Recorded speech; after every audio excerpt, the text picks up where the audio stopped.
this morning, and if not, welcome to the party. So let me just I want to just go back to something. I had a question from somebody, just a little bit about the negotiation styles idea. So one thing that I can share with Laura is that there is a free online kind of what it's called the Thomas Kilmann Conflict Styles Indicator, and it's actually sort of similar to this whole idea of negotiation styles. And it's there's a more detailed one that folks can buy, but there's one online that's free, and it doesn't really give you a big analysis, which is kind of the biggest difference between the one that you purchase and the one that's online.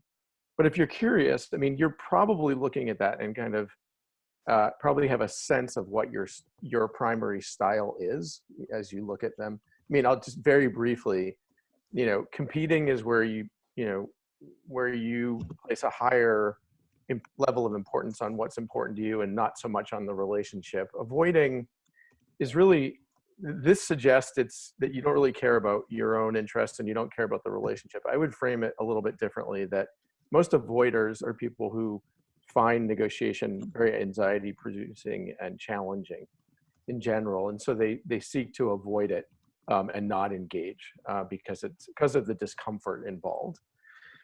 Compromisers have sort of the mindset of sort of half the pie is better than nothing. So they, have that mentality. Accommodators, as I mentioned, place more value on the relationship. And if they have to let go of what's important to them, they will do that. And collaborators, according to this matrix, place a high value on what's important to them, and also a high value on the relationship. And the one thing I would say about that is that everybody looks at this and says, well, shouldn't we all strive to be collaborators? Yes and no. I mean, the reality is that each of these styles has a pro and a con. And as you might imagine, like I work with a lot of collaborators, and so they're really good at problem solving, thinking differently, et cetera. But a lot of collaborators have a very hard time making decisions. So folks, if you could just do me a favor and make sure your lines are muted. Those little shuttles and shuffles go a long way on a virtual call. So collaborators, they can problem solve, but they really struggle when it comes to decision making. So you might have a group of collaborators who come up with 10 solutions to a difficult problem, but have a hard time picking one. So this is where, for example, a competer might be valuable, because they might say, hey, we got enough creative ideas here, let's pick one and move on, kind of thing. So these styles can complement each other. They can be a source of difficulty, etc. And the question that somebody asked was, how do you recognize these styles? And that's a much longer conversation.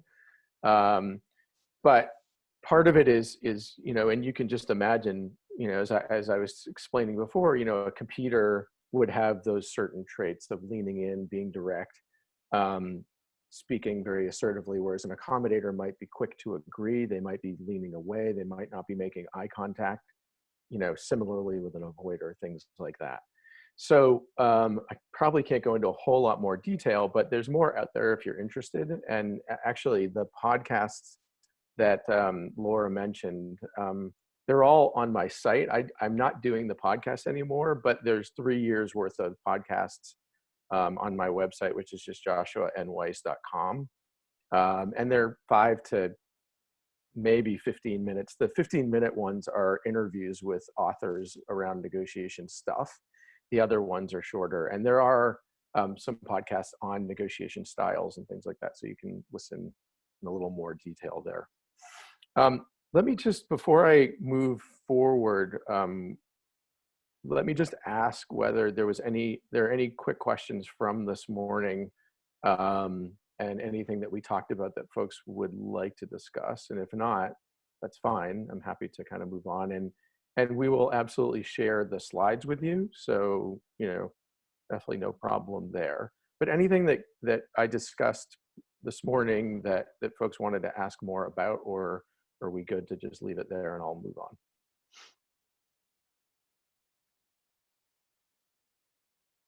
Okay, looks like we're good. So, and again, I finished up on this whole idea of negotiating with yourself. This is really a pretty big barrier to success, because this whole notion of negotiating with your success is something that, as I mentioned, really gets in the way. It's one of those things where it prevents you from even engaging in negotiations and from asking. In the Bay Path program, as many of you may know, at the undergraduate level, Bay Path is a women's university, but the graduate level, it's both. And so I would say about 80 to 85% of the students in the graduate program are women. And this is probably the biggest challenge that the women in the program face, is this idea of negotiating with themselves, of asking for things that they very legitimately should ask for. Um, and we all have a learning edge, and for many people, it's this edge of negotiating with yourself and not thinking you're worth it, or talking yourself out of things, or being afraid of what might happen if you do raise an issue. And my experience is typically that if you do raise an issue, the hardest part is raising it once, because more often than not, the reply is not what you imagine it's going to be. Sometimes it is, but more often than not, it isn't, and it's not nearly as bad as you think it might end up being. And frankly, once you've done it once, you say, "Huh, that wasn't so awful." There was a great quote. I had a friend at Harvard who had on his door the quote, basically, if you don't ask, if you ask and they say no, you feel stupid for 5 minutes. If you don't ask, you feel stupid for the rest of your life. And I think that's really true. And I think it's really important from a negotiation point of view to realize that if you're not asking, if you're not meeting your needs, you're never going to have them addressed if you don't put them on the table. It's a surefire recipe for not getting them addressed is by never asking. So, all right.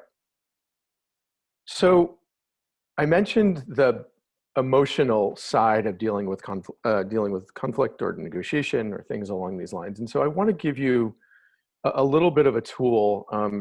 As I mentioned, I do a lot of training with lots of different groups of organizations that range from the UN and the State Department down to nonprofits and for-profits and whatever, hospitals, companies, who knows. And I would certainly say that the feedback I get from most people is that managing emotions is definitely the hardest part. And this idea of going to the balcony is really valuable because it's simple, and it's also really effective in many ways. So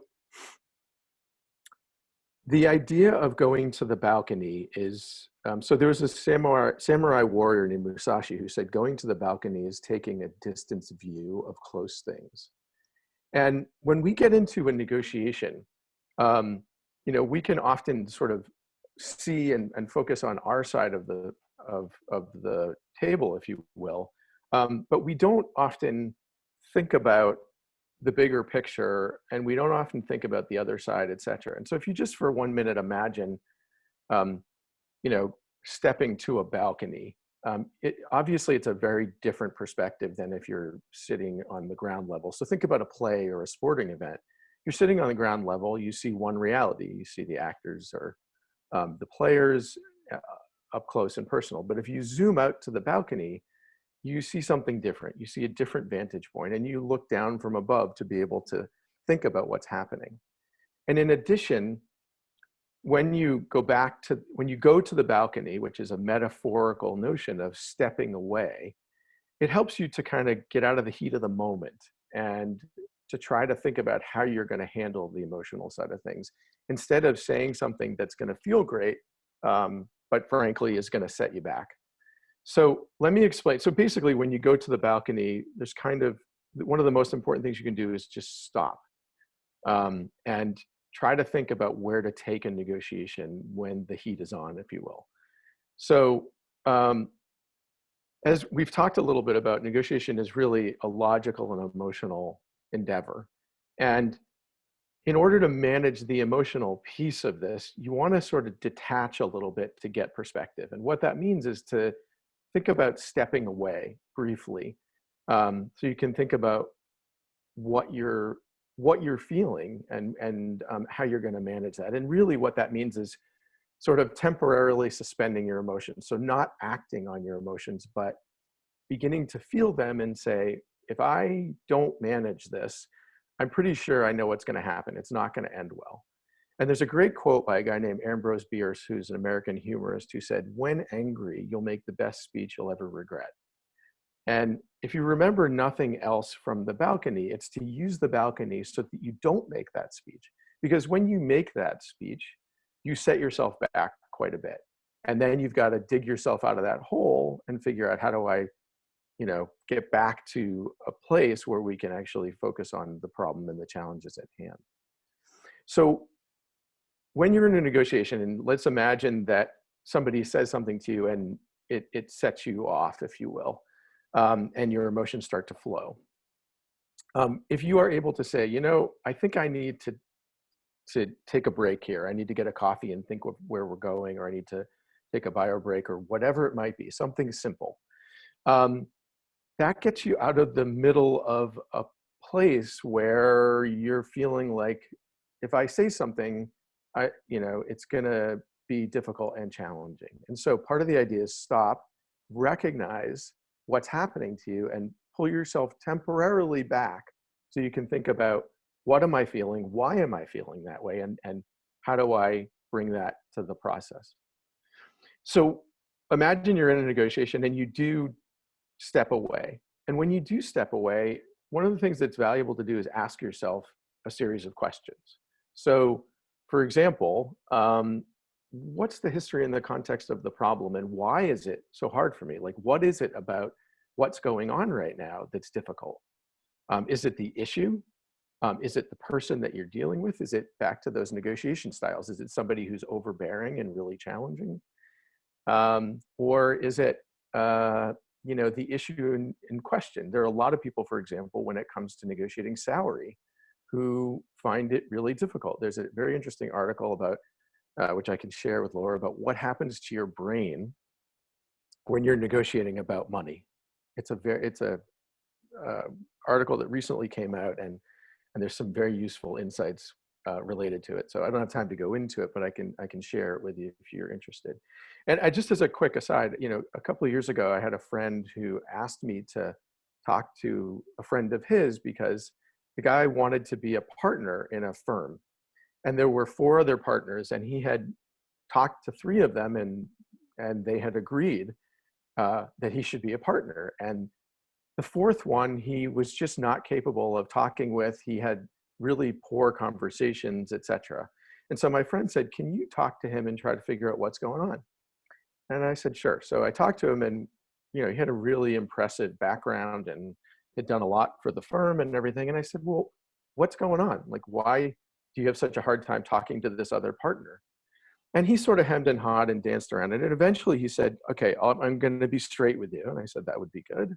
And he said, the reason that I'm having such a hard time talking to this guy is because he looks and acts just like my first boss 20 years ago. And my first boss and I had the worst relationship of any human being I've had on the planet. And so he was transferring that experience to this one. And so in that instance, it was the person, and it was this past history. And we do that all the time. It's in negotiation, we call it transference, where we have an example or a situation in negotiation that didn't go well, and we bring that to the process, and we assume that because it didn't go well the first time around, the same kind of thing happens here. So when you're on the balcony, you also, and this ties to negotiation styles, you want to be thinking a little bit about, what is my natural reaction when all this stuff happens? Like, what am I likely to do? Am I likely to respond in kind, to break off, or give in? And those correlate with those negotiation styles, right? And if I'm likely to, break off and leave, is that really going to serve my purposes, or is that going to set me back even more? And one of the things that I try to do when I do step away is to kind of name my emotions to me. So, okay, so I'm frustrated. Why am I frustrated? What's going on here? And what can I do with that, right? And that just helps put a little bit of distance between those things. And the key, and in general, the most important thing that you want to be trying to do is sort of have your emotions not become them. So when you become your emotions, they have you. When you have them, you're having them with some control. You're saying, I'm frustrated. Why am I frustrated? what do I do with this? How do I express my frustration in a negotiation without, falling off the balcony, if you will, without losing sight of my objectives? And it's possible. And in fact, it's important that when you are frustrated or angry or confused, that, from my point of view, I find it very effective to say to the other person, you know what, this process is not going the way I imagined. And I got to tell you, I'm pretty frustrated by it, and share that, because they're going to see it. They're going to know it's there. So better to put it out there. And I think one of the things from a negotiation point of view that's really, really important is to understand your triggers. So we all have triggers, things that people say and or do that set us off and drive us crazy. And you have to understand what those are, because triggers are what essentially cause your emotions to flow. And you've got to be aware of what are my triggers. And when I'm triggered, that's a cue to go to the balcony and a cue to think about how you're going to manage that. So let's do a quick little exercise here. I want you to think about what are the triggers, word situations or conditions that cause you to react with strong emotions or lose your cool, okay, and why? So what is it that people can say or do that really pushes you over the edge? We all have them. I've yet to come across somebody who says, oh, I don't have any triggers or I can't think of anything. So I want you to think about that. And then I want you to think about physically what happens to you and your body, and what clues does your body give you that you're losing your cool. So what I'd like you to do is actually go to the chat box, and let's just start with the first one here. What triggers, so what is it that somebody could do in a negotiation that really drives you nuts and very likely pushes you to the balcony? So go ahead and type some of those in here if you would. Okay, so thinks that they're right all the time. Spin my words. You don't know what you're talking about, so perhaps being somewhat condescending or downgrading. Not responding to what you're saying, using the phrase I assume. Interrupt, assume they know what I'm going to say. Says that no, there's no right way. Interesting. You're not wrong, but let me tell you how you're wrong. Assumes they're the expert on everything. Okay, so again, for most of us, we know what these triggers are. We know what the things are that really, are problematic for us. Okay, so walking away while I'm still talking, not making eye contact, right? So let's just take those as a sample. Okay, so physically, now again, all I'm looking for is the physiological element here of what goes on. So physically, what happens to you when you're triggered? How do you know? What does your body do? So pop some of those in here if you would. Okay, so you start to shake a little bit. Okay, your chest tightens. You start tensing up across the board. Okay, you shut down. You don't want to talk. You maybe cross your arms, and your body language conveys that you're closing down. Heart rate increases. Yeah. Your neck turns red. Okay. Good. Face turns red. Okay. So, and you can keep popping them in there. So, right. So why does this matter? Right. Well, let me tell you why it matters. So first of all, obviously the trigger piece is important. I had a student once who was a nurse, and she was telling me about her department head and how he was infuriating. And every time she went to talk to him, he would say this, and it drove her nuts. She said, what do I do? And I said, don't expect him to change. I said, you're the one who has to adjust. So as much as, a lot of times people don't want to hear that, like, you have to understand what your triggers are and manage them. So here's the reason why the physical matters. So the physical goes back to our sort of instincts, right, of fight or flight. And when we get triggered and when that emotion kicks in, our body starts to move into an instinctual phase of fight or flight. And for those of you who know, hopefully you'll concur that basically when you get into fight or flight mode, the blood in your body initially rushes to its core, to your core, and then it goes to your hands or feet so you can fight or flee, right? So there's a problem with that, right?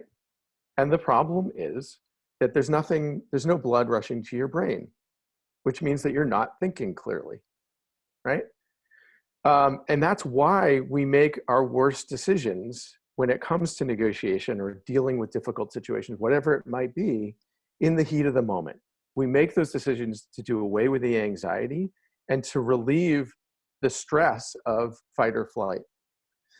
So your body is basically, when you're tensing up, when you're turning red, when you're sweating, when you're doing all of these things, your body is telling you, hey, now is not the time. In fact, what I think you need to do is you need to get out of here somehow. Now, people will ask me, well, okay, but if that happens numerous times during a negotiation, like, can I just keep getting up? And, I mean, within reason, yes. I mean, I often take frequent breaks in negotiation because I feel as if it helps to rejuvenate me. But if you're feeling like there's a pressure and a stress on you that's pushing you down a road you don't want to go, you need to go to the balcony. Now, some of those things could be, like I said, stepping away, getting a coffee, whatever. Others can just be like, you know what, I just need a minute to think about what's going on here. So I'm just not gonna, I'm just gonna be silent and I'm gonna think. Things like that. Or I'm just in your head, just count to 10. Any of those things begin to give you enough space to bring that sort of temperature back down and help you to kind of start thinking clearly. And there are ways of redistributing the blood through your body, right? Deep breaths, things like that, do that. And what you'll notice is you begin to think more clearly when you are able to do that. So it's a simple technique. Does anybody, just out of curiosity, anybody do this now? Do you have your technique that you might use now that you could share? You can pop that in the chat box if you like. The count to 10 one's a good one because, again, it helps in many ways. So let's see. Squeeze your arms up and down. Okay. Box breathing. All right. It doesn't have to be anything complicated. It can be really something as simple as deep breaths or, and I will tell you, by the way, that for me, one of the things that I've started doing a few years back is that I don't agree to anything in the moment unless I absolutely have to. And it's rare that I absolutely have to. And the reason I do that is because I end up, when I sleep on things, and if I say to somebody, can I get back to you in the morning? The decision that I have to make, the pros and cons become much clearer as I have time to step away and think about them and sort of bring myself back down to a place where I can manage. So the balcony becomes your friend in all of this. And I would encourage you to develop some kind of balcony technique, whether it's, count to 10. Sometimes even just asking, if you're not sure what to say or you can feel yourself being frustrated, asking the other a question so that you have time to sort of, take some breaths or whatever is another way to manage this. I had a friend who I was talking to about this, and he said, I have a good balcony technique. And I said, yeah, what's that? And he said, I take a drink of water and I hold it in my mouth. And I said, oh, like to cool you down? And he said, no, when I have water in my mouth, I can't say anything. So it forces me to sort of do something different. So whatever it is, I don't care. It's just the important part of this is recognizing that there's a time and a place. And when you feel things happening to you, then it's really important for you to sort of say, okay, now's not the time for me to have this conversation, and I need to step away in order to manage some of this. And yeah, now the other thing that I wanted to just add about this is that you're very likely going to deal with a lot of people who have not had any, as I mentioned, no kind of conversations at all about negotiation. And so they're not going to manage their emotions very effectively. So in part, sometimes you have to go to the balcony for them. When you notice that they're struggling, that they look like they're frustrated and angry, suggesting to them, hey, maybe we should just take a 5-minute break and think about where we are, can be valuable. One of the things that's helpful is that when somebody does, when the emotions in someone start to, let's imagine you say something that triggers somebody else, or you say the magic words that people never want to hear in negotiation, which is no. I can't do that, um, you're going to end up with that person being frustrated. And there's a tool that's useful to kind of keep in mind. It's something that I learned about a number of years ago and find it quite helpful when it comes to sort of thinking about the emotions in the other. And it's called the curve of acceptance. It was developed by a woman named Rosabeth Moss Cantor, who is a professor at Harvard, but also somebody who deals with grief. And in this instance, she developed this for to try to talk about the stages that people generally go through when it comes to death and dying. And in fact, what she was devising this for was people who were told they had a terminal illness and the process that they went through. But what has subsequently happened with this is that this has become a tool to understand when people hear negative things, or like I said, the word no, or they don't, it doesn't look like they're going to get all the things that they want, they might go through this process. So imagine that you're saying to somebody, you know what, as much as I'd like to do that, I just can't. And they're like, of course you can. And you're like, no, I really can't. So they're going to start with some kind of avoidance or denial. I don't think you're listening to me. Like, this has to happen. I'm sorry, it just can't happen. And then they start to move into anxiety and anger, where, who knows what people do out of anger. But then if you can weather the storm of anxiety and anger, they move into some form of, whether it's sadness, acceptance, and ultimately problem solving.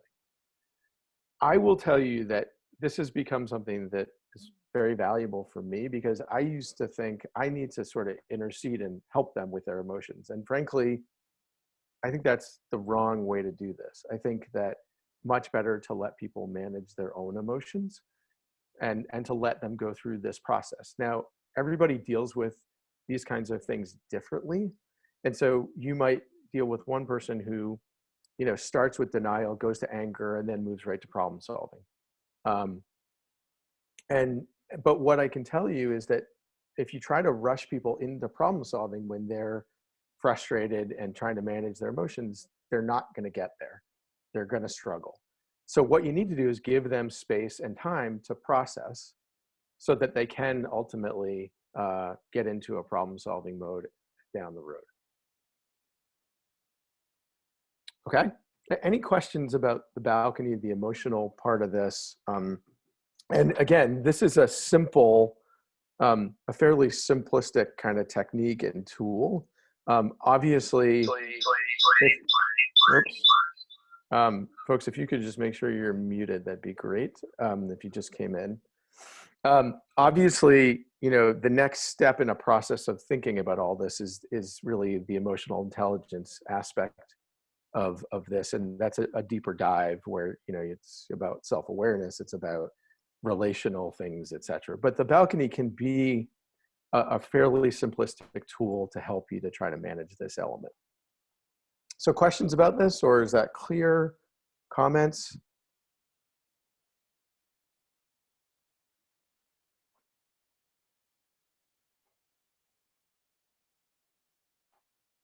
Okay. All right. So now, so this applies across the board, and to whatever negotiation you're using or you're engaging with. So it's important to kind of get your head around that. Okay. So I'm gonna skip actually the Parker Gibson role play because I don't think we have time to do it. But what I want to do is now kind of move in and talk a little bit about the two primary models of negotiation and when you might use one versus the other. Now, the two pictures on your screen sort of suggest that one is all about confrontation and the other is everybody comes out really happy. And that's slightly embellished to some degree. But I think there's no question that the positional approach is one that you would use in certain circumstances, and it tends to be more adversarial and more competitive, whereas the interest-based approach is one that is a little more relational and recognizes the longer-term relationship. So actually, Laura, if we could I want to show you a quick video clip that um, to me typifies the positional approach to negotiation, and I'll sort of explain what that means after you watch this. This is a short clip from a movie called Road to Perdition, and a child and Tom Hanks are having a quote unquote negotiation here. So Laura, whenever you're ready.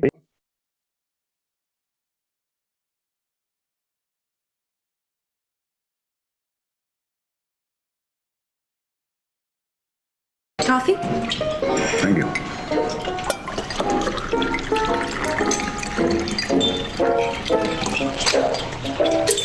So what brings you guys to the middle of nowhere? We're bank robbers. We're just passing through.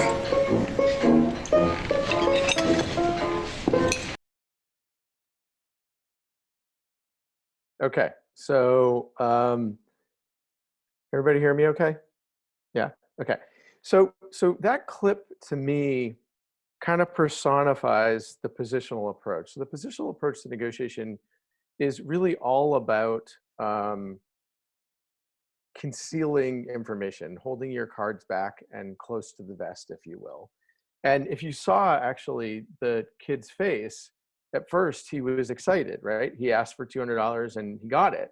And then he realized, as he's sitting there eating, he quickly sort of, you see this change in his demeanor, which in essence sort of highlights that he realizes he probably could have had more because Tom Hanks was quick to say yes, right? So the positional approach, I think, is encapsulated in that scene really well because it's all about a lack of information. It's all about not sharing. And it's sort of this sort of positional high-low way of approaching negotiations. So let me share a little kind of two columns here about the difference between the two approaches. And then I'll talk a bit about the positional approach.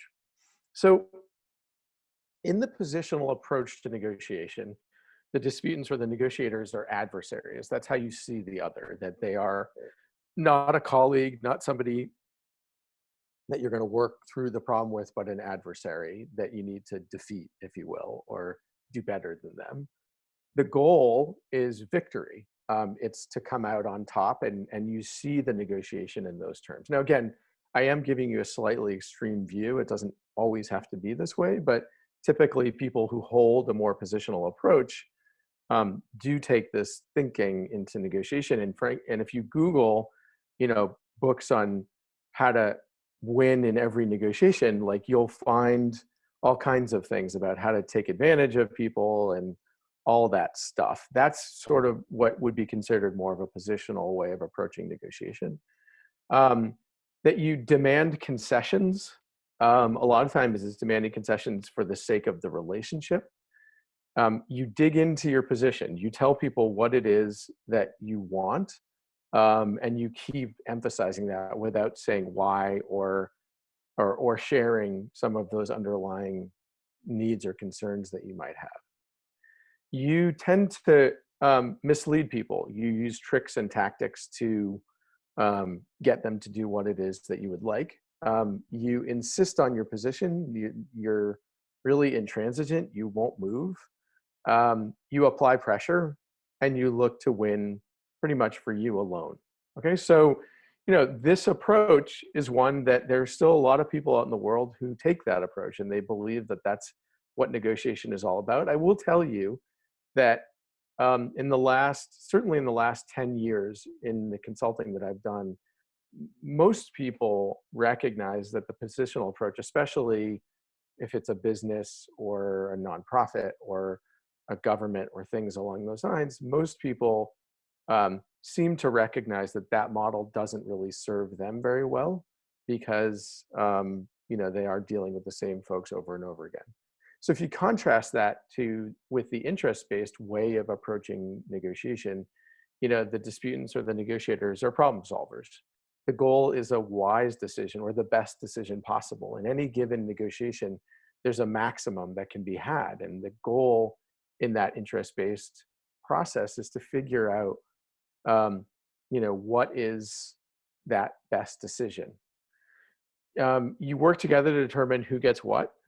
your focus is on interests, not positions, and I'll explain more about that in a bit, that you're open to interest and using fair principles. So if somebody presents an idea or a concept or a way of thinking about something that seems to be based on, a principle you can accept, that you're open to, being persuaded by that. That you insist on objective criteria and that you consider multiple answers or options that are in front of you. You use reason, you yield to principle, not pressure, and you look for those mutual gain or win-win opportunities. So you see that these models are very distinct from each other, and you can imagine when you might use each and why. So I'm going to say a word about the penguins. So the penguins are one of my favorites. We captured these guys out in the wild, and in many ways, this typifies what it is that the positional approach is all about. It's about sort of deception, underhandedness, and taking advantage of people. The one problem with this GIF image is basically that the more you watch it, the more you sort of chuckle. So I'm going to try to keep you from looking at that as much as I can. The mantra when it comes to the positional approach to negotiation is never lie, but never tell the whole truth either. So you're holding back information and concealing things. And that doesn't mean, by the way, in the interest-based approach to negotiation, you don't just lay all your cards on the table. You think about what to share and when as well. So, what to share and when in negotiation matters and is always important to consider. But this is very much, the positional model is very much a sort of high-low approach. It's a bit more focused on haggling or bargaining, but the idea is that somebody's going to start high with an inflated notion, and the other person is going to start low, and you're going to try to meet somewhere in the middle.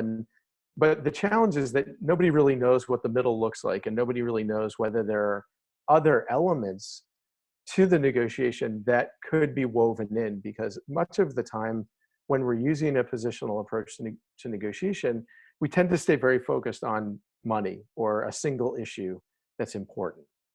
So this model is in part based on mistrust and deception.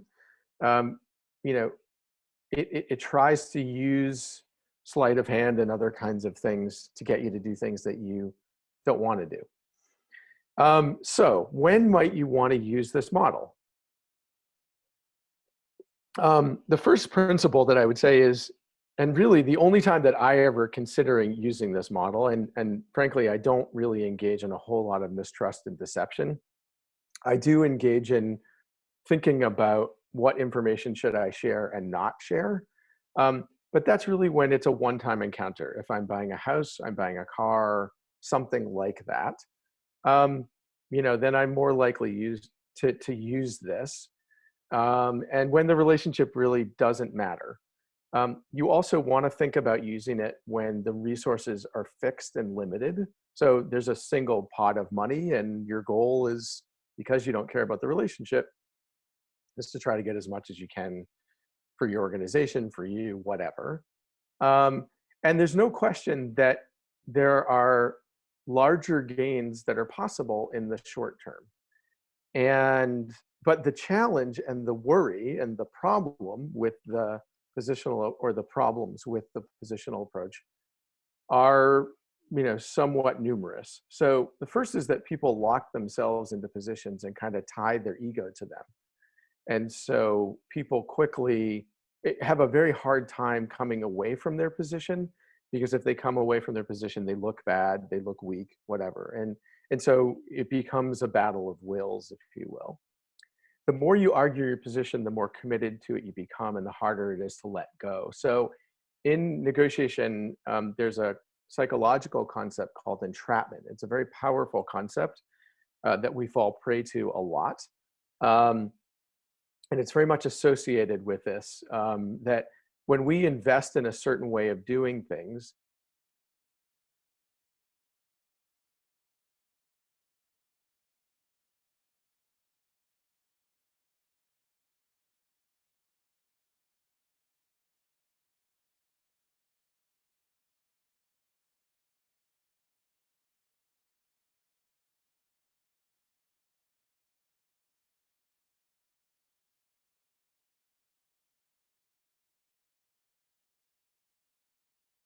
the reason that Jeff Rubin tragically died at an early age. So in addition to being a negotiation expert and a psychologist, he was also an avid uh, mountain climber. And there are 100 peaks in New England, and Jeff Rubin had climbed 99 of them. And it so happened that he was on the 100th mountain in late-ish December with a colleague, and they were hiking, and the weather was getting bad. A storm was blowing in. And his colleague said on numerous occasions, we need to turn back. Like, this is not safe. We'll come back tomorrow. And he said, no, we're going to do this now. We're going to get this done. This is our goal. And very tragically slipped and fell to his death.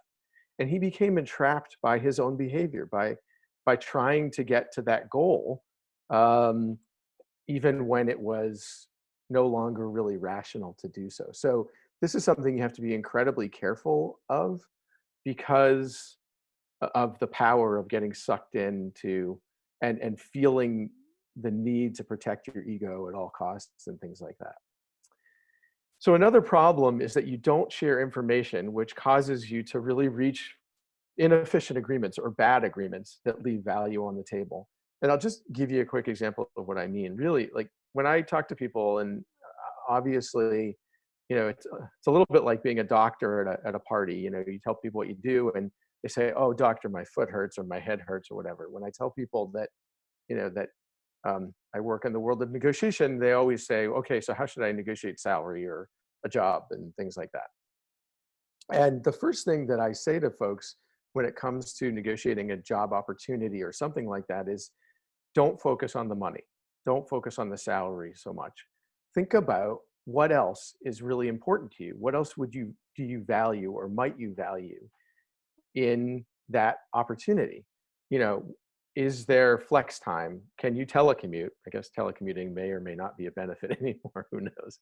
But what are all those things that you could be asking for? Do you have young kids? Like, do they have a daycare facility? Or if you had flex time so you don't have to have a nanny, things like that. So, and that's all about searching for value. And value has a lot, negotiation is about value and finding the value. And that's vacation time, right? You name it. There's lots of things that you can be asking for.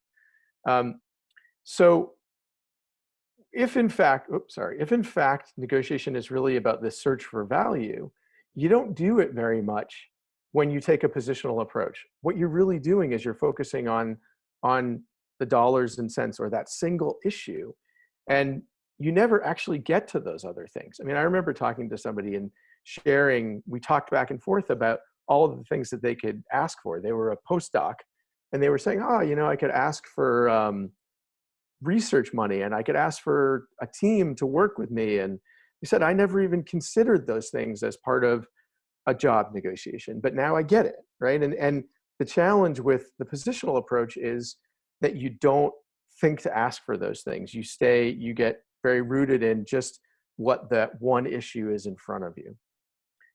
As I mentioned, the biggest possible loss is to your reputation. And look, we live in a small world. It's getting smaller and smaller as a result of the technology that's at our disposal. And so your reputation follows you around.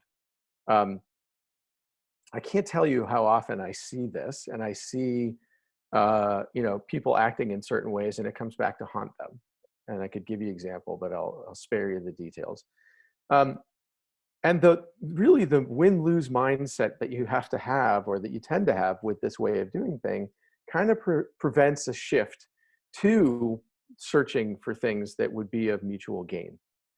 And so there's a real downside here that with this approach and a limiting aspect to it all, right? Now, one of the things I want to just talk to you briefly about, so there are going to be times when you use this approach. There are going to be times when you come up against it with other people. So what do you do, right? So the first thing, and one of the most important things you can do, regardless of what the issue is to think through your target point, your aspiration point, and your resistance point. Hang on one second. Somebody just put a comment. Let me just see if it's something that, if you're focused on salary and they won't budge, you could also ask for a review after 3 months or 6 months. Exactly, right? There are lots of ways. Also, when you get to policy, sometimes people might say, well, when we hire a new person, it's our policy never to do X, Y, or Z. Well, you could say, okay, well, if you can't do it right now, could you do it in 3 to 6 months or within a year? And I find too that when people say, well, we don't have the money, you could say, well, look, if I were to agree to this lower salary, like, can we build in a series of automatic raises that kick in if my performance, meets certain standards, et cetera.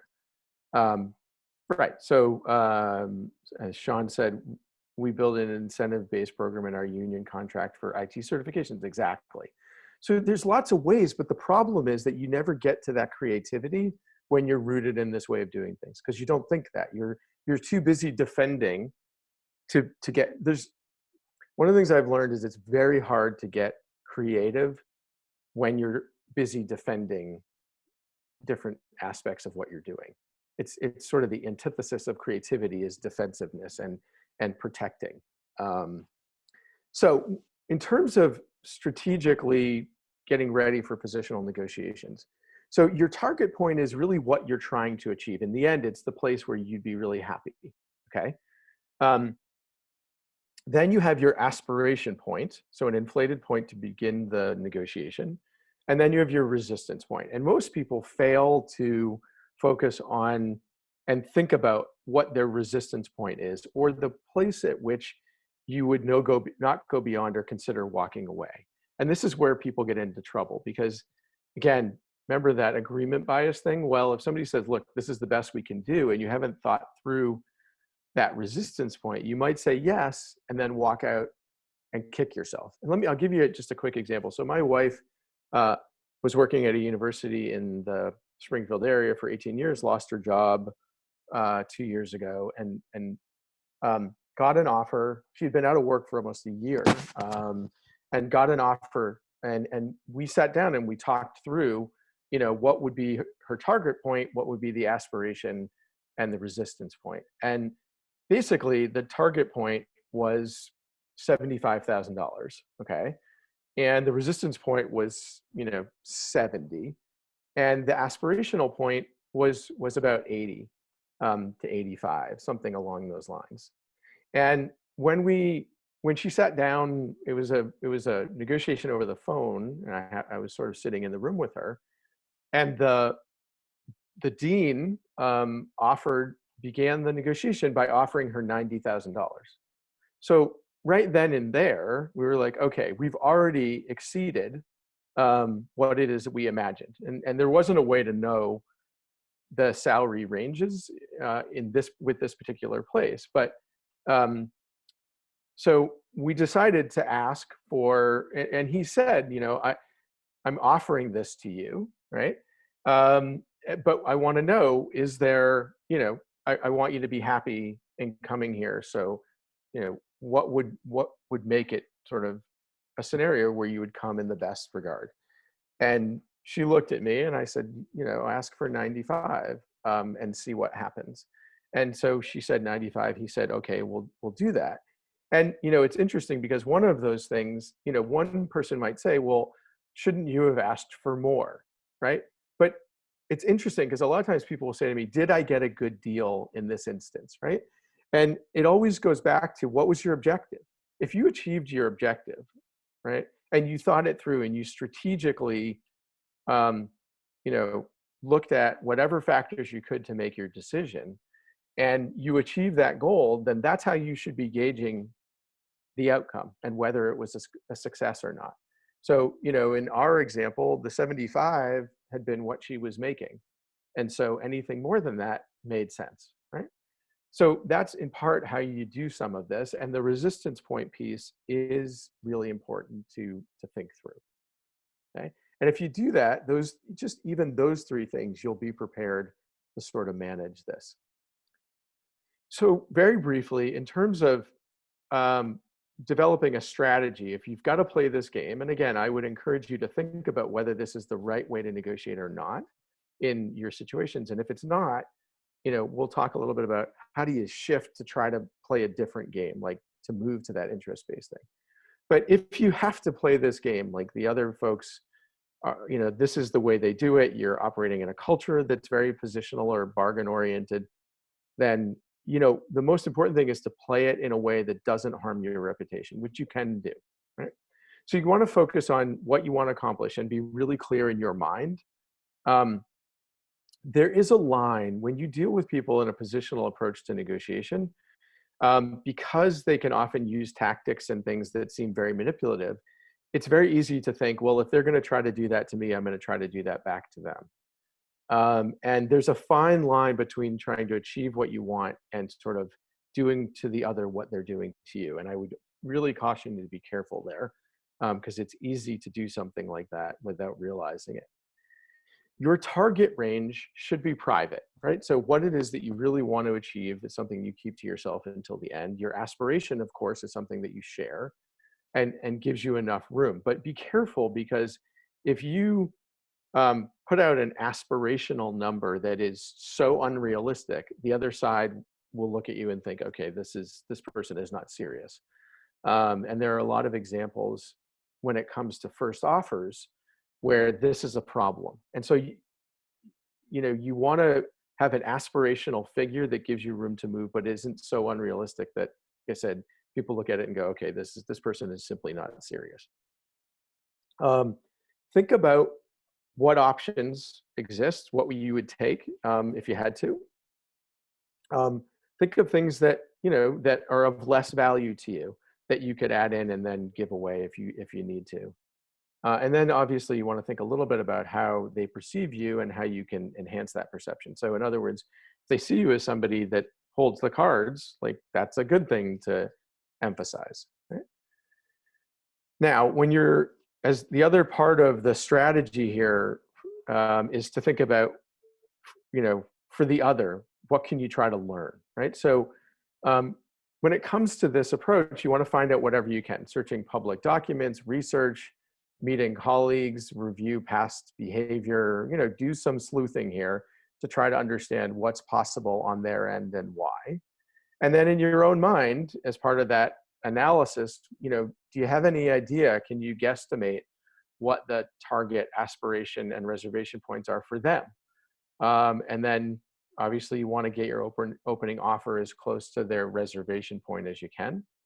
Try to figure out what's negotiable and what's not. And in this kind of a scenario, so there's a lot of conversation in the world of negotiation about whether you should make the first offer or not. And there's a rule of thumb that we typically use, which is if first of all, if you're using more of an interest-based way of approaching the negotiation, then putting out the first offer is usually a good idea. But if you know and have a general idea of the parameters of the negotiation, you can do background research and understand, for example, what industry standards might be, then you should try to put out the first offer to anchor the negotiation where you want it. And I'll explain that a little bit more. If you don't know, which is often the case when it comes to positional negotiations, it's better to try to let them go first. Because if you do go first, you might end up with what the kid mentioned in The Road to Perdition, right? Where he put out a number, he had no idea, and the guy said, okay, we call that the winner's curse, where you put it out and you get what you want, but you kind of have a sense that you have gotten more. And frankly, in the negotiation with my wife and her job, we were careful not to put out the first number because we wanted to see what they did. And then frankly, and as you heard, they far exceeded our target range. So if we had led with 80,000, we might have undercut ourselves because he had started at 90. So it was smarter to wait and see what came our way in that regard. And then, of course, you want to try to think about what's persuasive to them and why. Now, there are some important concepts for positional negotiations in particular, but also these concepts apply across the board. So we just talked a little bit about first offers and when you might want to make them and when you might not want to. When you do make a first offer and the negotiation sort of gets anchored around that initial offer, we call that anchoring because the conversation gets rooted around that first offer. So if I put out, or, again, back to my wife's scenario, he put out 90,000. And so for us, that became an anchor. It was a good anchor for us because we said, okay, great. And so we started negotiating from that point forward. But a lot of times people will put anchors out there, um, and and it will trap you. So you'll basically, instead of looking at that and saying, is that reasonable? Is that a reasonable offer to be making? Most people just start negotiating from there, even when it's unreasonable. So one way to avoid being anchored is to make a counter proposal. So somebody says, well, we could do this, and it seems way off from your analysis. You could say, well, okay, that's certainly one way of doing it. But when I was doing my research, I landed here. And so, I'd like to propose that we start negotiating from that point forward, right? So be careful of anchoring, which is closely connected to the first offers. The winner's curse I just mentioned, where, if you don't know the parameters, don't offer something up because the other side might just take it very easily. And then finally, the last idea is the ZOPA, which is an acronym for Zone of Possible Agreement. So the Zone of Possible Agreement is basically the maximum that you would spend, for example, as a buyer, and the maximum or the minimum that the seller might take in a given situation, right? And the zone of possible agreement is where there might be overlap between the two. If there is no zone of possible agreement, that's when negotiations either get stuck or really require a lot of creativity in all of this. Okay. Any questions about any of this so far? I'm almost done with the positional approach, but just want to see if anybody has any questions. So let's see. Okay. So Melissa asked, how do you recommend requesting your employer throw out a first number? In my experience, I feel like I get pigeonholed into throwing out a number first. So Melissa, in that context, is it that you're not aware of like the parameters of the negotiation? Or if you don't mind, and you can feel free to unmute your line and just share. So Yeah, I would say that's a good way of phrasing it. I think usually what ends up happening is I request the conversation, and Yep. then I'm put in a position where my boss is silent as Okay. he says, "Why don't you open up?" And then in the conversations we've had to date, I feel like I get put in a position where I have no choice but to put my number out first. Otherwise, the conversation doesn't begin. Yeah. But is that, when you're doing that, are you aware of sort of like the parameters? Are there industry No. standards? Are there other things that? No, we are not union, and so it's very difficult to compare ourselves even to our other IT department. And then we are in the world of education surrounded by people in the union where we are not, and so we're in a uniquely difficult situation to advocate for more money because we have no basis of comparison, and we can't really compare to private sector, nor can we compare directly to the public sector. So it's challenging. Okay. And so when you put out, like, are you really unaware, like, what would be sort of an aspirational number? Or do you know, like, that if you were to ask for something above X, he would look at that and just say, that's ridiculous? Oh, that's fair. So I suppose I do know that I can't ask for more than what the person who makes the most on my team makes. Okay. And we have a very small team, and we have incredibly varying experience. Mm-hmm. And so we don't come to the table as equals. But that being said, we are on the same team, and we all have the same title. And so I suppose I do know that I can't ask for what the person who makes the most on the team makes. I know I'd have to shoot for lower than that. But, well, okay. So, but that becomes a little bit of that could become a little bit of a principle or a benchmark that you could work off and say, something along the lines of, we all have the same title. We all contribute to this team in certain ways. I understand that I can't ask for more than what this person is making, but I feel like I ought to be right there. Is that something, is that a way to approach it that sort of anchors the conversation up at that level that would make you feel good about it, or what? I that's my goal, is to start there, Okay. and to bring the conversation there. But I guess what gets in my way is myself, because I start to think, well, I've been here 6 months less, and I guess I start to get in my own way. Yeah, well, that's it, right? That you negotiate with yourself. Right. Um, and that's the thing, is that there are a lot of times you're going to be able to find all kinds of reasons why you shouldn't ask for something or why you shouldn't do something. And you have to set those aside and say, you know what, that's not for me to do. I remember I used to, when I would email people about like an offer or something, I would, and this was years ago as I was just kind of getting started, and I would put in there, I understand if you can't do it. And then I started to realize, if I put that in there, I give them a way out. Like, why am I doing that? So instead, I just leave it to them. And what I find when I take out the disclaimers and other kinds of things is that more often than not, people will say, okay, that seems fair. That seems reasonable. And again, in your instance, I understand some of those parameters, but I think that you have to be able to sit down and think, okay, how do I make the case that I'm part of this team, right? We all have a unique role. And I suppose I understand that I can't ask for more than this, but I should certainly be able to get something similar. And if it has to be just a notch below because I haven't been here as long, okay, I guess I can live with that. But I would try to use that as a way of, and I would try to use some of these other pieces as well. Like this notion that you all have the same title, you all, contribute a unique element to a team. And, in part, I guess I would simply say, why is one more valuable than the other? Right. And Right.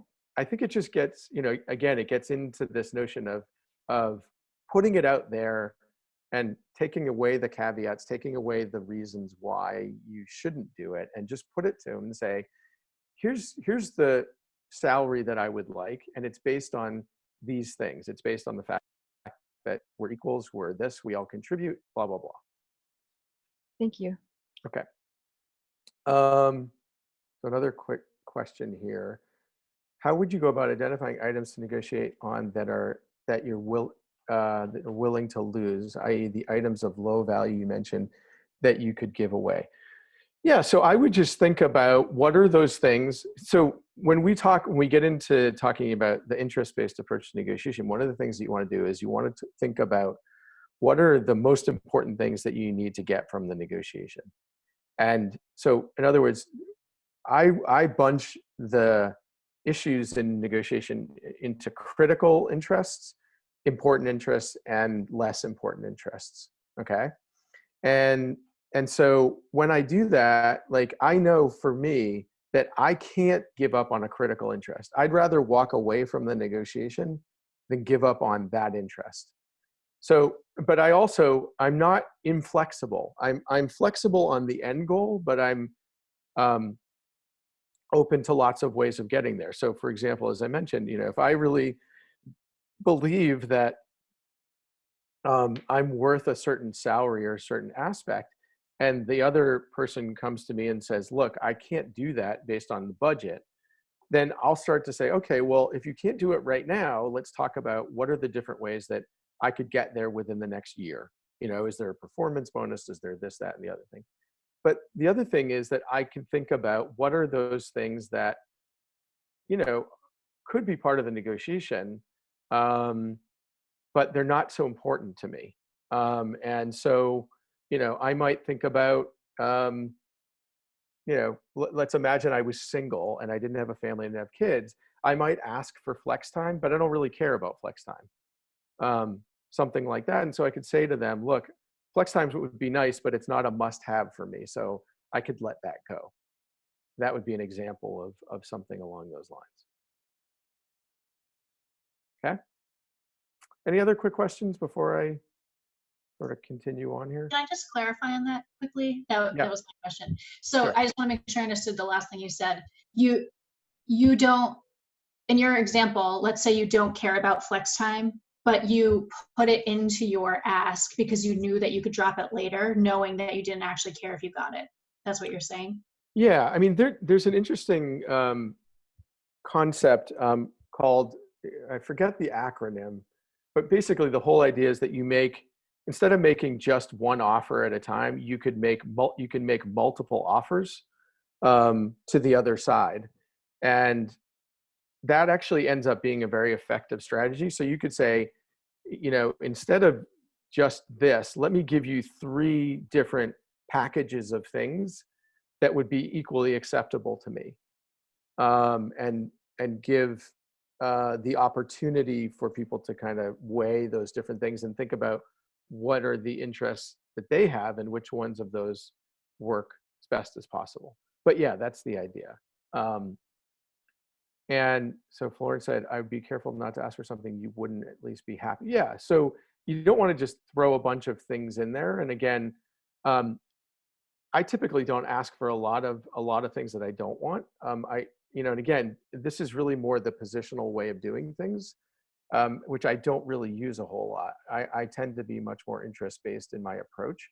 But yes, I mean, I would certainly say, you want to make sure you're really clear in your mind about the things that are essential, because we've all had those kind of scenarios where we've given up on something that's really important to us and walked out of the room and kicked ourselves and say, I can't believe I just did that, right? And so that's because you didn't really think through what are the interests and the things that are most important to me in this situation. Okay, so the last thing I want to say about the positional approach is this, that unfortunately, there are a lot of aspects of the positional approach that are, as I mentioned, based on tactics, tricks to get you to do things that you don't want to do. Okay. And I've pretty much had every tactic in the book tried on me. And I will tell you just that when you become comfortable with the negotiation process in general, none of this stuff works. Because again, I always go back to my objectives. What am I trying to achieve? And if people are trying to force me to take something, I look and say, well, does that fit with my objectives? And if the answer is no, then I know, what I need to do. But there are a lot of tactics that try to manipulate you. And the key is to know that these exist, okay? And because once you know that people are using these in a manipulative kind of way, then they no longer have value. The most important piece of all of this is, and the reason why people use these, is to try to pull one over on you, to hope that you don't know that they're doing something that, that is deceptive. So the first one is delay, time pressure, and false deadlines. People will often, I've had this happen on numerous occasions where people will say to me, look, this has to be done. I need an answer by 5 p.m. today, or the offer's off the table. And I'll think about it and they'll say, this doesn't really work for me or whatever. And often my response to something like that is, if you're going to push me for an answer right now, the answer is going to be no. If you give me some time to think about it, or then it's a maybe. Or I'll probe a little bit and say, well, why do you need an answer by 5 p.m. today? Like, you turn into a pumpkin? What? Like, what happens? And because generally speaking, most people aren't pushing too hard in this regard. And if they are, it's because they're trying to get you to agree to something that you don't want to agree to. So when a deadline happens, I would try to probe a little bit, or if somebody's trying to use time pressure, and time pressure is effective if you don't realize it. A lot of deals get done due to time pressure, but they're not the best deals. They're usually deals that are general and vague and usually leave value on the table.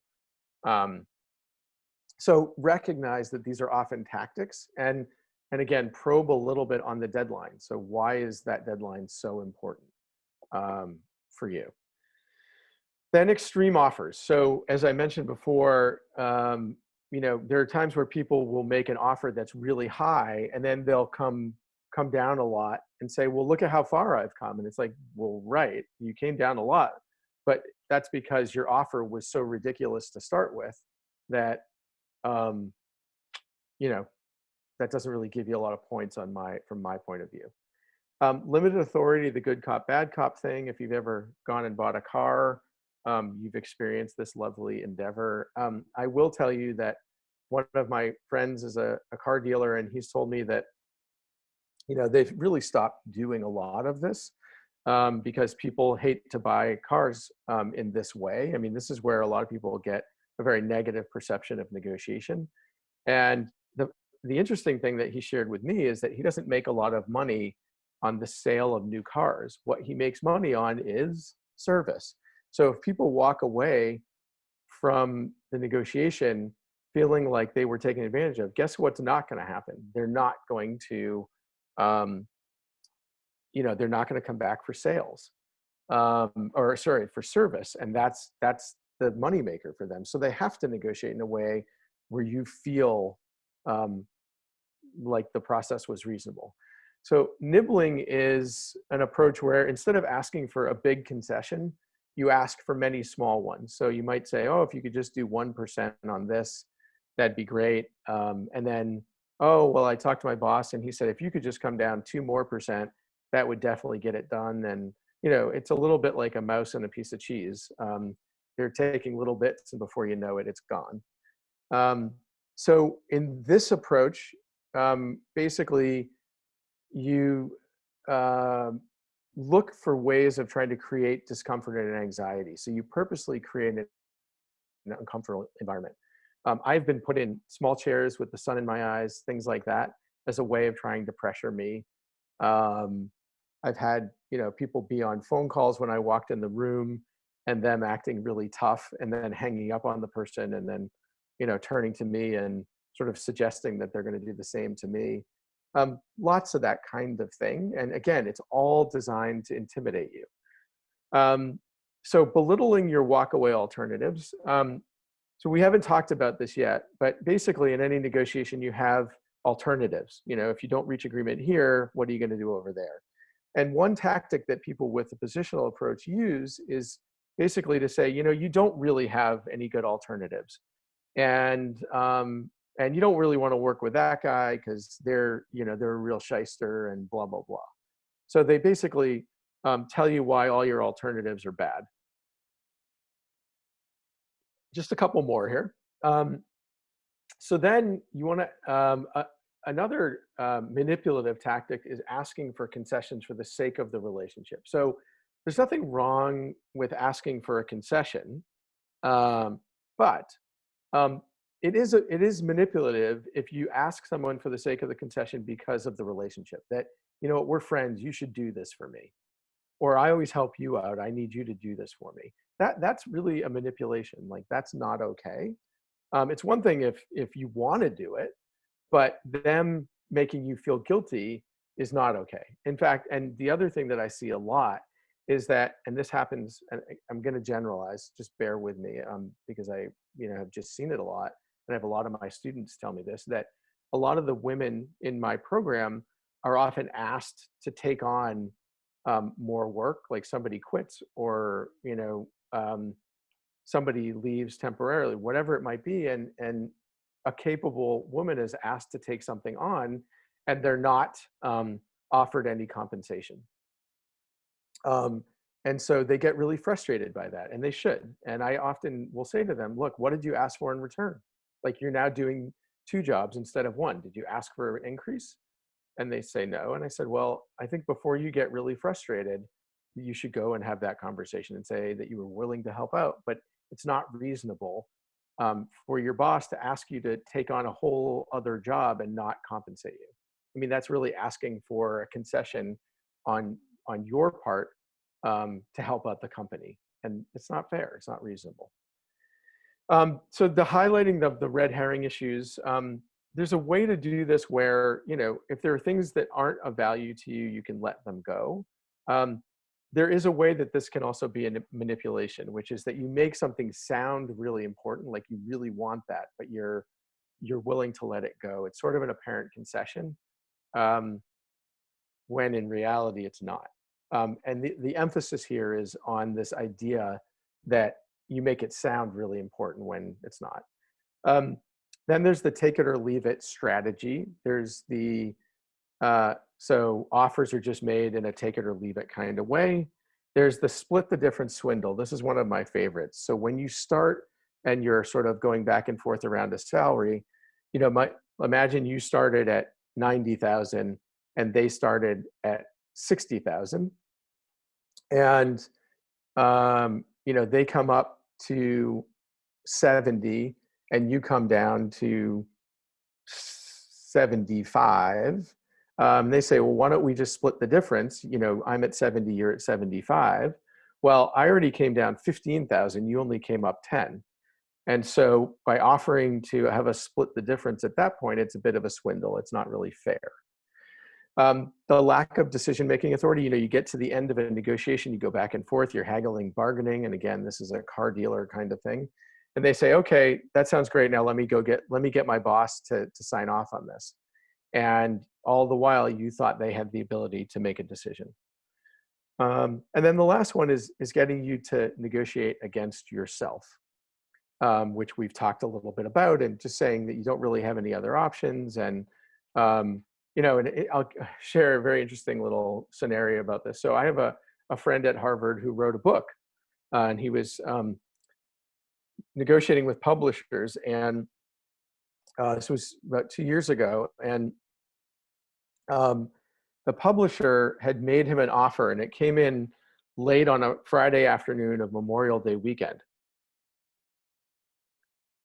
And my friend was going away for the weekend with his family, and so he didn't reply.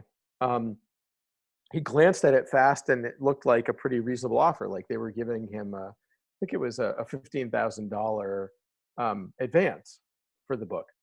And he, you know, he was prepared to come back and accept it. When he got back on Monday night from the Memorial break, there was another email from the company, and they had offered 20,000. And so they took his silence, they took his lack of a response as him being upset and frustrated. And so they ultimately negotiated against themselves. He would have taken the 15,000, but he then took the 20 because why not, right? So, and there are times when people try to get you to do that. They'll try to persuade you that you're not worth something, you know, you don't have any other offers, whatever it might be. So these are all tactics that folks use to try to get you to do different things that are not in your own interest. And again, all of these things work if you don't prepare, if you don't know what you're doing. If you are prepared, if you think things through, if you're clear about your objectives, then none of these tactics are really very effective.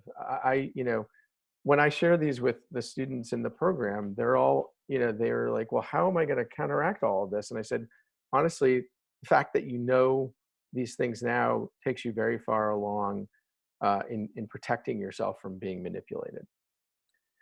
Now, the last thing I want to just mention, and I think I'm probably going to have to stop in a minute, is that in most of your negotiations, this process, this way of negotiating is not going to help you. And it's not really in your best interest to do it. And so one of the things that I try to do when I'm confronted with people who take this approach is I try to shift them to the interest-based way of doing things. Like I sometimes describe it as a game, that there are two different games we can play. One is this positional approach and the other is the interest-based approach. And that I think that the interest-based approach is going to be much more beneficial. And here's why, right? So I will talk to them about, again, the different game, but I'll also talk to them about this idea that if we just focus in on in a positional way, we're really gonna zero in on a single issue like price or salary or something like that. Whereas if we end up looking at things from an interest-based approach, we then can search for other things that might be of value. And in some ways, one of the things I want to also convey to you is that it's important to negotiate the negotiation. That when, you know, somebody gets to frame what the negotiation is about and what's going to get discussed. And too often people just take that as a fait accompli. And if there are other issues that are important to you, you should be able to say, hey, actually, there are these other issues that I really want to discuss as part of this process. So make sure that you negotiate the negotiation and the parameters of what it is that you're talking about, because that's where the conversation gets framed and gets structured. So it's really important to not just take, what's going to be discussed at face value. The other thing is to, especially if you're dealing with somebody, so Melissa, in your scenario, one of the things that I would try to do there is to emphasize the long-term relationship that, I assume you want me to be around for the long term. And if that's, and then you're happy with what I'm doing. And so if that's the case, I want to be happy to come to work and feel like I'm valued and treated well and things like that. And guessing that's what you want that too, right? And so if you can get them to say yes, then you've now shifted the conversation into a longer term relational kind of idea. Okay? And then the last thing I would just say is that that there are things that you can do before you ever get to the table to try to set it up for success. And so, think about what are all the ways that you could shift this to an interest-based approach, and how would that be beneficial to them, not just to you, but how would an interest-based approach work well? And again, if I just pick up on your scenario, Melissa, you might say, like, there are a bunch of things in here that would be of great value to me, but may not cost you a whole lot, right? And so, and then, your boss might say, well, like what? And you might be able to list out certain things, like training opportunities or opportunities to grow, or, courses and programs and things like that. And so there's a way of expanding the pie, if you will, before you ever get there, that I think is valuable. So I think I need to stop because I only got a couple minutes, and the interest-based approach is sort of the next frame that I would go down, but I don't want to get into that just yet. So let me just see. I know that we have a couple more minutes here. Any questions about anything that we've talked about that come to mind that are things that you'd like to probe a little bit more in the next 4 or 5 minutes that we have left to discuss?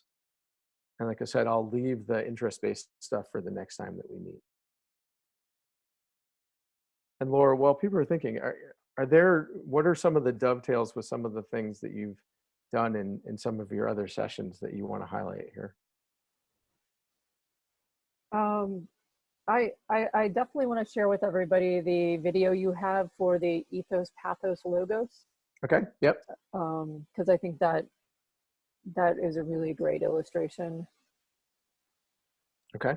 I think when we get into the interest-based, I think that's where the creativity really comes in. Mm-hmm. Yep. And people really thinking through. Yeah, and I think most people don't really know that the interest-based approach to negotiation is possible.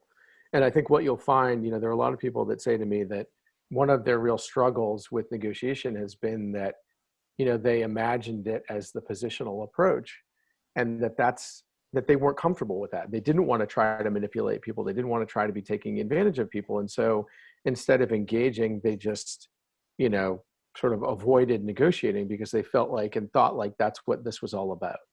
And so when I share with you the interest-based approach, I think you'll find a lot of people tell me that it feels much more comfortable. It feels much more like something they would want to do, and that it wouldn't have an intimidating aspect to it. It aligns more with how they view the world, especially people who work in nonprofits or other realms, a la, a lot of the folks in the program here.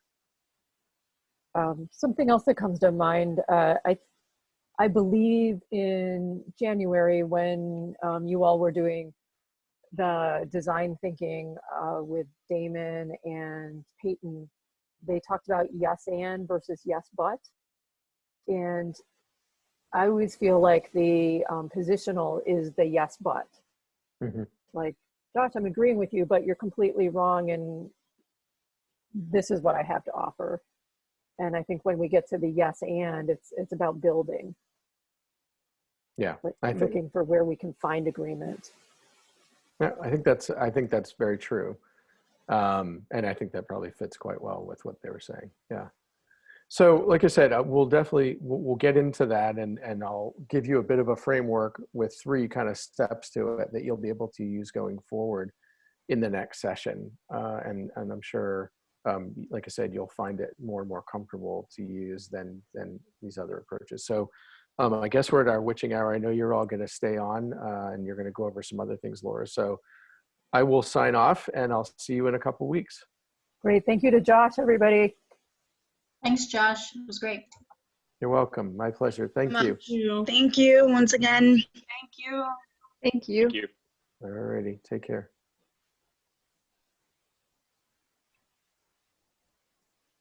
Okay. So you guys have been sitting in your same seat for a little while.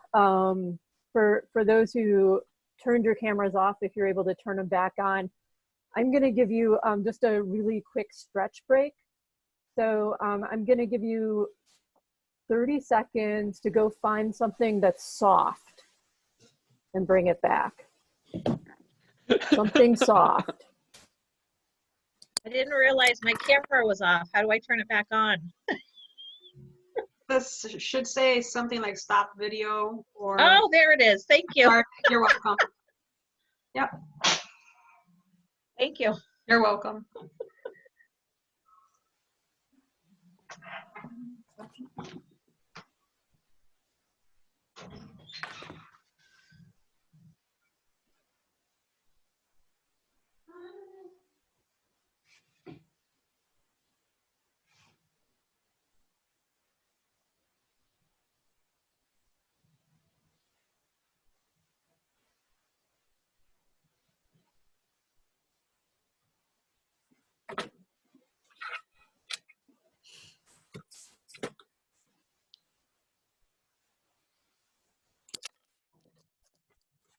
I was going to get the Patriots offense, but I couldn't find them. So All right. Everybody have something?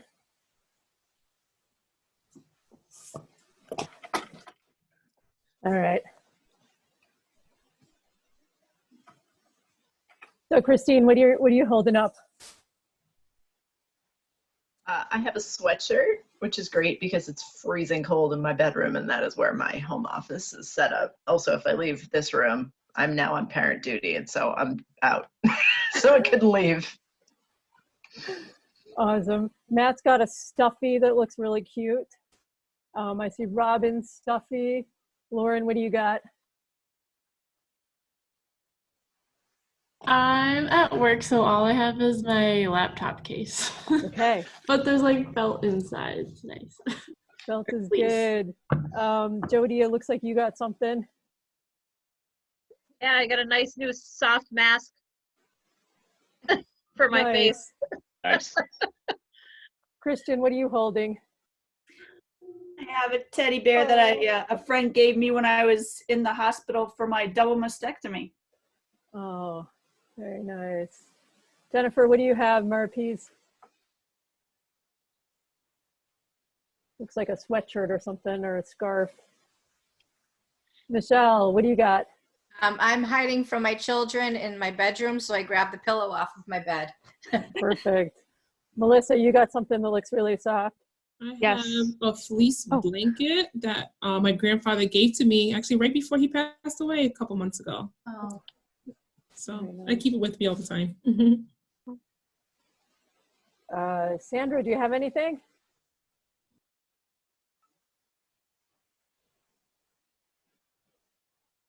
So your eyeglasses cleaner? My glasses. I didn't have time to move. That was great. Helen, you had something. It's this little dog. And it kind of has this little string so you can hang it on things. Very cute. Corinne, did you have something? Yeah, I actually earlier today during the first session, I went and grabbed this really soft scarf, but I thought everybody would be doing a scarf right now. So my at-home office is also my quilting room, so I brought a quilting square that I just. Oh, very, very cool. Very cool. Melissa, you look like you're armed with something. Melissa K. Mel. Yes, I stole my daughter's dinosaur. He's the cutest thing ever. Oh, that's awesome. Yep, she threw away her pillow when I gave her this. She was like, no need. This is what she sleeps on. That is good. Jen Santiago, I see something in your hands. My pillow. Oh, very nice. Sean, what do you got there? Was that your cat?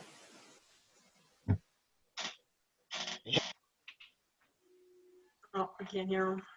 Aw. Oh, he's cute. That is a really cute cat. Ryan, you're holding something. Yeah, this is a pair of fuzzy socks that I bought for my girlfriend in South Dakota. Very nice. Flo, you got anything? Yes, I have a very weak TheraBand that I was using to do my physical therapy exercises during part of the presentation. Perfect. I don't want to leave you out, Victoria. You don't have your camera on.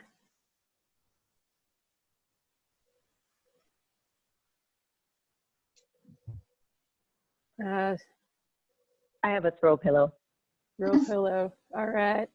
And Rosemary, did you grab something? Yeah, I always have my blanket on me because I'm always cold. So I didn't have to move. I was like, I am always cold. So Looks like Robin's got something fun. yeah, we can't forget Matt too. Oh. It's a dolphin wearing a fez. That's great. I don't even know what to say about dolphins with fezzes. That's interesting. It's an Arabic dolphin. Well, the story behind it, I got a friend whose wife runs this, like, one of her jobs is she actually organizes this, basically like nerd cruise. If you think of like a comic book like nerd culture and like comic book conventions and stuff, it's basically that, but at sea. They like book out an entire cruise ship for the year, and like one year they had some swag bags left over with like all of the like tchotchkes and stuff they would give out to people who go on the cruise, and they gave me one of them, and it had this in it. And for some reason, it's just never left my apartment since. It's just always there. That's very cute. Bart, you look like you had grabbed something. So I brought a giraffe. Oh, I know that giraffe.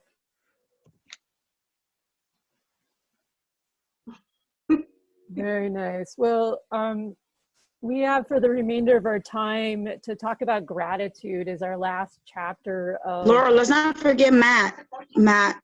You got me. I'm here. Right there. That is super cute, Matt. So thank you all for playing our grab something soft game. If we had more time, I would have had to get more things. I think gratitude hits home. All of these do, but I've been thinking about gratitude a lot. I know I wrote something in my weekly update for the larger LPV community about a week or two ago, especially during challenging times. It can be really hard to find gratitude. You know, I was talking to somebody else who was talking about the kind of silver linings. Her husband was laid off and he travels a lot, so now he's actually home and they get to have dinner together. So she's really grateful for that. But as somebody, you know, I've just seen sometimes people take like, oh, you know, life gives you a really difficult thing and you should be grateful because it taught you a lesson. That's not always a good way of looking at gratitude. So that's not what I'm trying to convey at all. I think the thing that has struck me in reading this chapter over and over again is the way that gratitude can help us to slow down and feel like we're enough and we're doing enough. And right now, in this circumstances, the other night I was watching that like One World Together TV show that was on with Rolling Stones looking Keith Richards looking, whew, a little rough there. And they were showing over and over again the amazing things that people are doing. And then I had this moment of guilt and like, oh man, I'm just not doing anything. Like there, you know, there's people out there handing out food, and what am I doing for my living room? Like just keeping things in control. So that's when I sort of use gratitude to step back and say, like, we're enough. And being grateful for what you can do and recognizing all the things that you are doing. So, you know, you may be reaching out to your older parent every day or once a week or whatever it is that you weren't doing before. I know I've mailed some cards to people, just kind of spur of the moment. I had some old postcards that I've mailed out. So I know that isn't, you know, handing out food at the local pantry right now, but maybe it helped that person. So that's how I'm approaching gratitude right now. I'm gonna just share a few things from the chapter. So let me pull that up right now.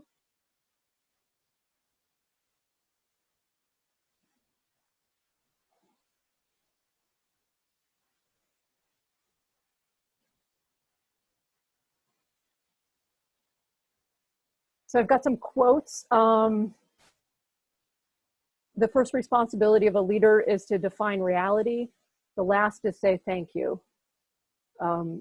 Gratitude is one of these things that really opens up your social force with others, and it's reciprocal. So it's one of those things that builds. By showing gratitude, you create a culture of gratitude, and other people then reciprocate.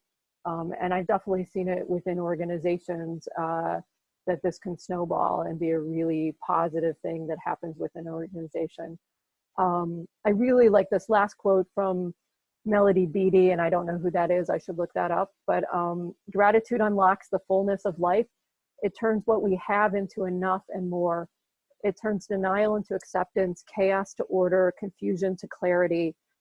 It can turn a meal into a feast, a house into a home, a stranger into a friend. Gratitude makes sense of our past, brings peace for today, and creates a vision for tomorrow. This one seems very apropos right now. So we usually have you do your self-assessment. I'm just going to have you mentally look through these. If you want to jot some notes, maybe you already did it when you were taking the chapter.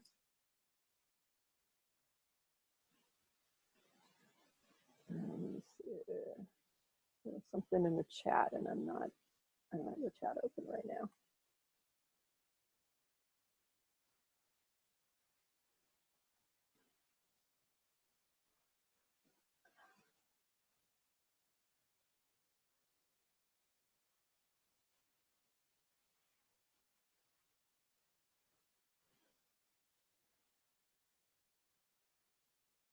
So a story I'll tell you, my first job, I was a grassroots organizer for a nonprofit organization that did a lot of environmental protection.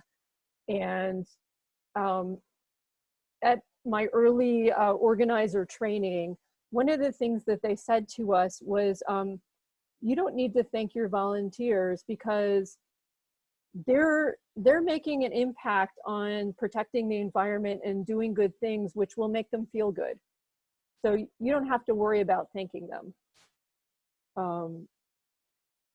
Which I like thought about, like, you know, it's like, okay, I should like listen to my bosses and stuff. And, but I was like, that's just stupid. Like, no, people need to, like, yes, people get gratification from doing good work, and sometimes if there's meaning in their work, that's great. But there's no way I'm not going to thank people, because thanking people shines a light on the importance of what they're doing for themselves, because often we need to, it's kind of like, you know, how the moon reflects the light of the sun. You need that sunlight to make the moon look beautiful. And so that's something that you as a leader can do, is you're shining the light on somebody so that they can see their own beauty, which sometimes they can't see themselves. So I'm going to break us into some smaller groups. And what we're going to do is, yeah, that's not the one I want yet. I'm going to move forward. What we're going to do is an exercise called talking behind people's back.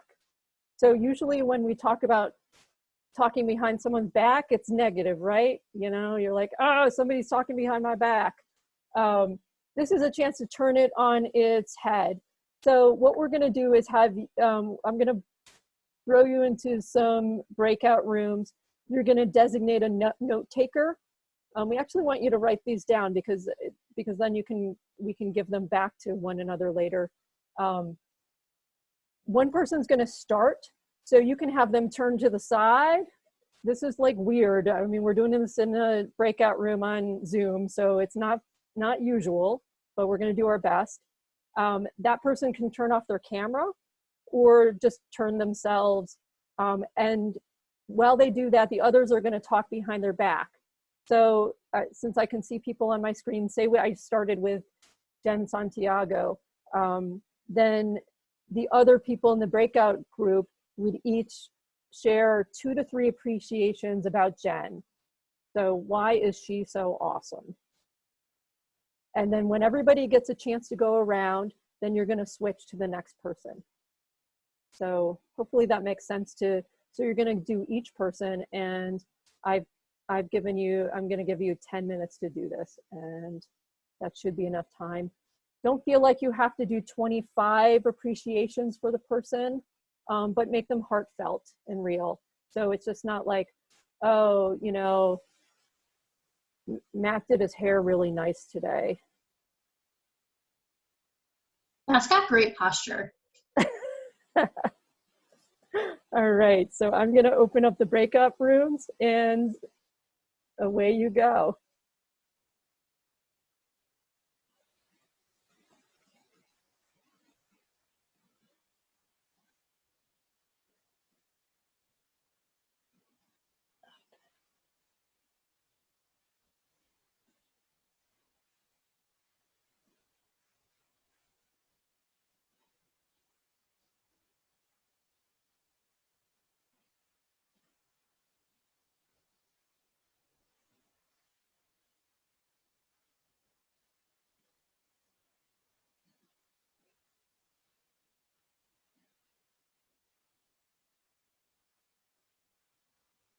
Matt, do you have a room to go to?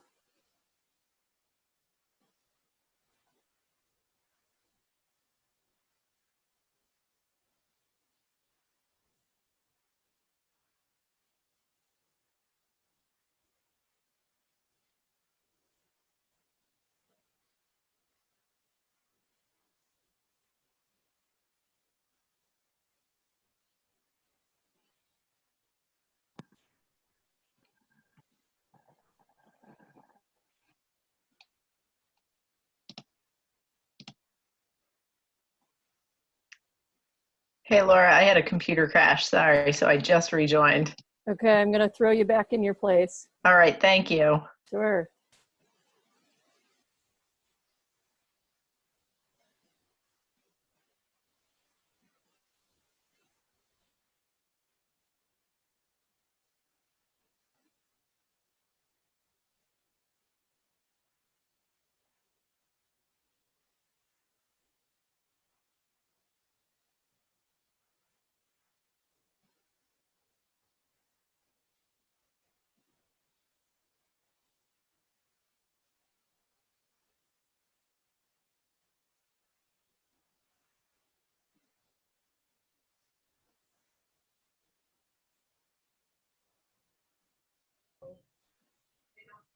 Looks like you got kicked out, Lauren. I'll put you back in.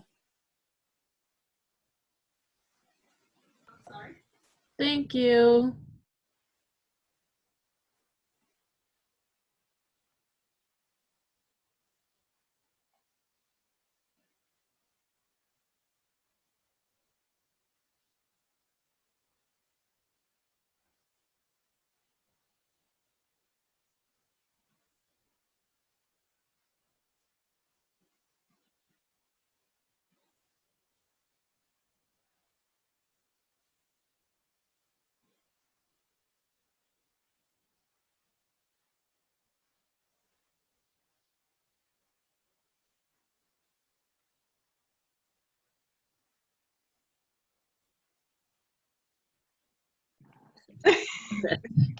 I'm sorry that wasn't enough time, guys.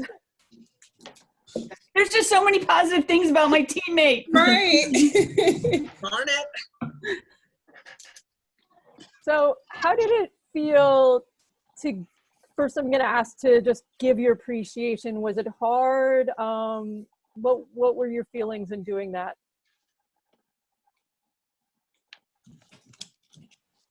I don't think for us it was hard at all. All along our team, I feel like our team has just really been, you know, just like really cohesive and got along great and are just such a great group of people that we didn't have any problems picking out, you know, way more than 2 or 3, you know, great things about them. So. Yeah, I want to echo that. I feel that our group, we've like really clicked. And so not only do I think we work well together, but I genuinely appreciate each of them. You know, I just appreciate them as people. But yeah, it was easy to be like, oh, these are the 3 things, 5 things, 10 things I like about these people, just because, you know, I've gotten to know them. Yeah, I agree. Yeah, so easier when you get to know people. Instead of like, oh, let me try and think of 3 things about that person. It was easy. 3 or more was easy. That we didn't even get to talk about Christian, but I mean, we could probably spend more than a half hour just naming. So I mean, we've done so much work within the last 9 months that we could probably do this for a half hour or more. Yeah, my initial fear when you started talking about the exercise was I was fearful that I wouldn't be able to say positive things, like more meaningful than, you know, she has a smile, you know, this person has a smile when they walk into the room, or they seem not, you know, I didn't have genuine compliments for everyone just because I don't like know everyone really well. So that was. That's a really good point, Ryan. One of the things I've learned about gratitude, right? Like I get these catalogs in the mail that are like, I can buy a nice mug for Rosemary that's like, hey, you're awesome. Yeah. And like, you know, for some people, like they need a mug, right? And they need the awesome mug, and that might be meaningful. But for other people, like really digging in and finding something that matters to them, that connects to them, is really what shows the genuine gratitude. Because if it's kind of a knockoff thing that you can do really easily, they can tell that, right? Yeah. So I'm going to flip it. How was it to hear things about yourself?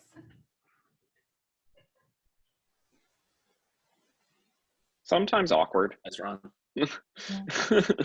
Honestly, you know, sometimes you don't, I've always found it a little difficult to accept praise for what it is, you know, and to just, you know, accept it as a compliment. You know, sometimes like I always feel like the natural reaction is when someone says something nice about you, you feel like you have to throw something back out just to like even the playing field or something. And that always ends up feeling like really not genuine, I guess. I don't know. It's something I've always struggled with a little bit. I like it.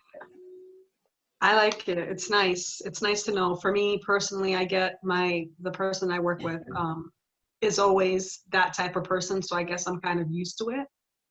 And it just feels good to be, I guess I feel included in whatever is being done, you know, I think it's just being recognized. Yeah.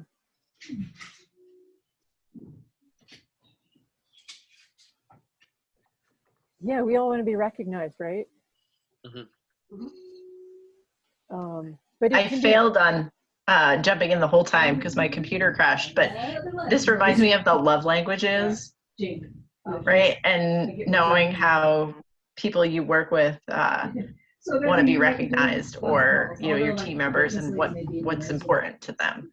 So our vice president's like sending cards out, and for me that's like really nice to say like, oh, you're doing a good job even in this challenging times. Yeah, that's a really good point, is recognizing people how they want to be recognized. you know, because they're definitely like, think about the introverts. And if you were like to surprise them with a, you know, party in the break room, they might like hide under the table. But for like the 3s on the Enneagram, like they shine in that kind of spotlight. So like, bring it on. I want the balloons. I want the whole thing, guys. So knowing your people really matters. But definitely it can be really hard to accept praise. And there are definitely some cultures where like, you know, people like look away. And, you know, like I realized that it's a gift to the person who's showing appreciation to receive it well. Because if you're just like, oh, you know, it was no big deal, like, you know, then they might feel diminished. And so I've been trying, because sometimes my mom like kind of overdoes the praise, and it's really hard for me as the daughter to receive that. And I've been working to be better, because I know that it actually means a lot to her. So, you know, being able to both give gratitude and receive it well are both parts of this equation. I know we are out of time. I have a very quick poll for you guys as we're ending, but you will get the gratitude exercise is in Basecamp right now. So it gives you some exercises to keep working on gratitude. And I'm just really, I'm just saying out loud, like, I'm really grateful to see everybody today. Me too. This is Definitely. I was saying it's so weird. Like I'm like continuing to work, but I'm like in my house. It doesn't seem like anything is real. And so like seeing you all makes it real. Mm-hmm. We are trying to make a final decision on how you all should be presenting your final project presentations. We've talked to some of your bosses and supervisors and our board and other people, and everybody has a different opinion on this. Of course they do, right? I don't want to make this like a super amount of work for you.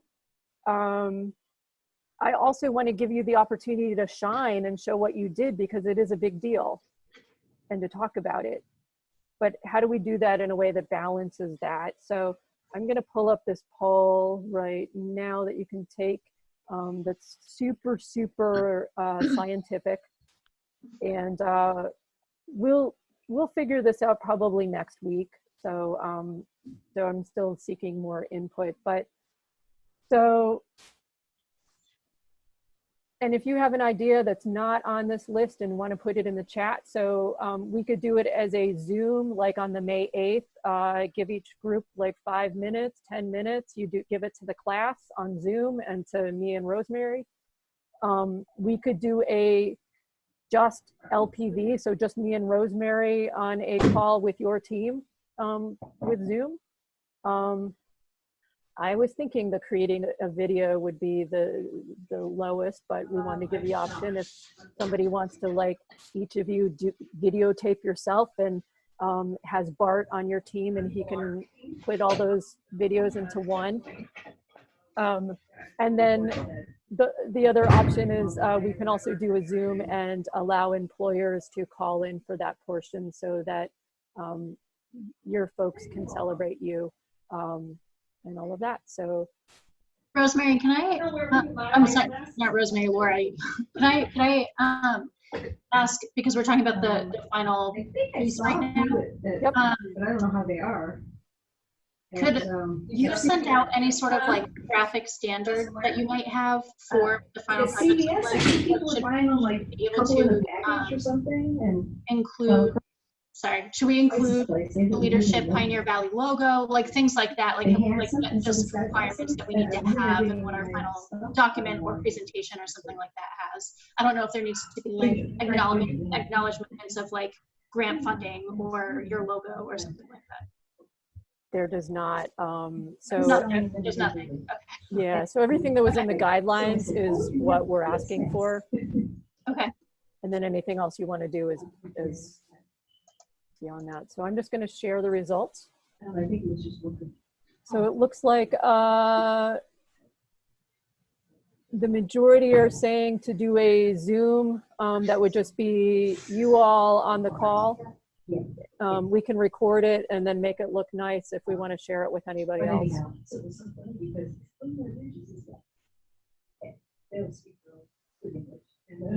I didn't get to. All right, so I'm looking at my clock at 3:03.